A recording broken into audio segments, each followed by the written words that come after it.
নমস্কার। আজকের আলোচনার বিষয় হলো যারা চার্টার্ড অ্যাকাউন্ট নিয়ে পড়াশোনা করতে চায় বা চার্টার্ড অ্যাকাউন্ট নিয়ে পড়াশোনা করবে। কোনো জাতক জাতিকার পিতামাতা এসে বলল আমার ছেলে চার্টার্ড হতে চায়। এই চার্টার্ড হতে গেলে কিভাবে বিচার করবেন বা কিভাবে আপনারা প্রেসক্রাইব করবেন, কোনভাবে কোন গ্রহ থাকলে চার্টার্ড অ্যাকাউন্ট নিয়ে পড়াশোনা হবে, সেই নিয়ে আমি একটু বিস্তারিত আলোচনা করছি। যারা জ্যোতিষ নিয়ে পড়াশোনা করছেন বা জ্যোতিষ শিখছেন, বা জ্যোতিষ নিয়ে একটু চর্চা করেন, আশা করব তাদের উপকারে লাগবে। প্রথমে বলি, চতুর্থ ভাবের সঙ্গে যদি তৃতীয় ভাব, চতুর্থ ভাবের সঙ্গে তৃতীয় ভাব, পঞ্চম ভাব, ষষ্ঠ ভাব, সপ্তম ভাব, নবম ভাব, দশম ভাব, একাদশ ভাব এবং দ্বাদশ ভাব সংযোগ স্থাপন করে। বোঝা গেল? আবার বলি, চতুর্থ ভাবের সঙ্গে যদি তৃতীয় ভাব, চতুর্থ ভাবের সঙ্গে যদি তৃতীয় ভাব, পঞ্চম ভাব, ষষ্ঠ ভাব, সপ্তম ভাব, নবম ভাব, দশম ভাব এবং একাদশ ভাব ও দ্বাদশ ভাব সংযোগ স্থাপন করে এবং এই ভাবগুলির সঙ্গে যদি কারক গ্রহ বুধ, বৃহস্পতি ও শনির সম্পর্ক স্থাপন হয়, তাহলে চার্টার্ড অ্যাকাউন্টের পড়াশোনা হবে।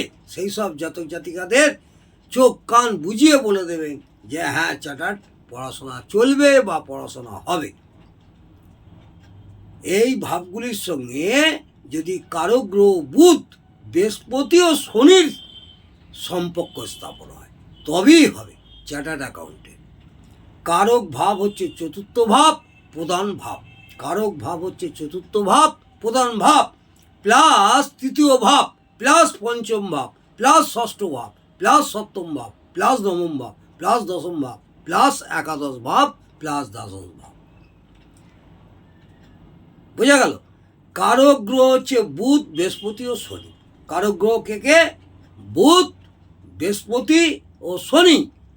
কারক হচ্ছে চতুর্থ ভাব। কারক হলো চতুর্থ ভাব। চতুর্থ ভাব থেকে আমরা বিদ্যা, শিক্ষার কারক ভাব, বিদ্যা এবং শিক্ষার কারক ভাব। তৃতীয় ভাব, তৃতীয় ভাব হচ্ছে অ্যাকাউন্ট সম্বন্ধে আগ্রহ। তৃতীয় ভাব হচ্ছে অ্যাকাউন্ট সম্বন্ধে আগ্রহ, কোনো বিষয় সম্বন্ধে জানার ইচ্ছা, এই তৃতীয় ভাব থেকে। আর পঞ্চম ভাব হলো কি? মেধা। পঞ্চম ভাব হলো মেধা। ষষ্ঠ ভাব প্রতিযোগিতামূলক পরীক্ষা। ষষ্ঠ ভাব হচ্ছে প্রতিযোগিতামূলক পরীক্ষা, স্কলারশিপ, লোন নিয়ে পড়াশোনা, লোন নিয়ে পড়াশোনা। আর সপ্তম ভাব হলো ব্যবসা সংক্রান্ত বিষয়। সপ্তম ভাব হলো ব্যবসা সংক্রান্ত বিষয়। নবম ভাব হলো উচ্চশিক্ষা। এখানে নবম ভাব হলো উচ্চশিক্ষা।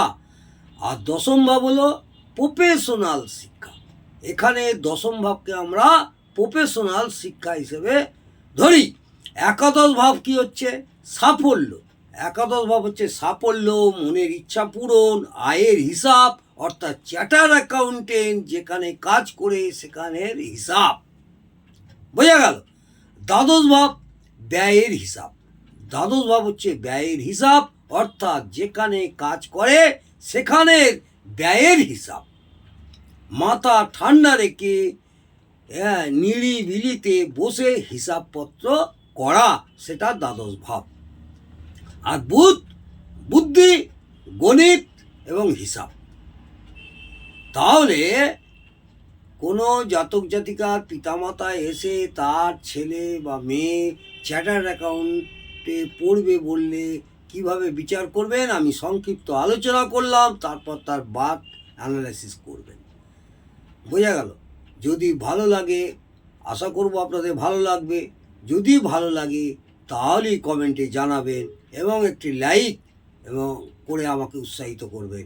আগামী দিনে কোন ভাবের সঙ্গে কোন কানেকশান হলে কি পড়াশোনা হবে, বিয়ের ব্যাপার, বিয়ে হচ্ছে না কেন, নানা রকম বিচারের নিয়ে আমি শিক্ষামূলক আলোচনা করব।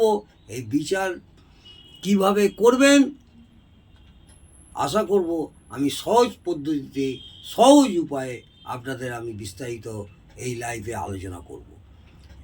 নমস্কার, জয় মা তারা। ভালো থাকুন, সুস্থ থাকুন, আনন্দে থাকুন, সব সময় মনের মধ্যে একটা পজিটিভ চিন্তা ভাবনা নিয়ে এগিয়ে যান, দেখবেন ঈশ্বরের কৃপায় ভালোই হবে। জয় মা তারা।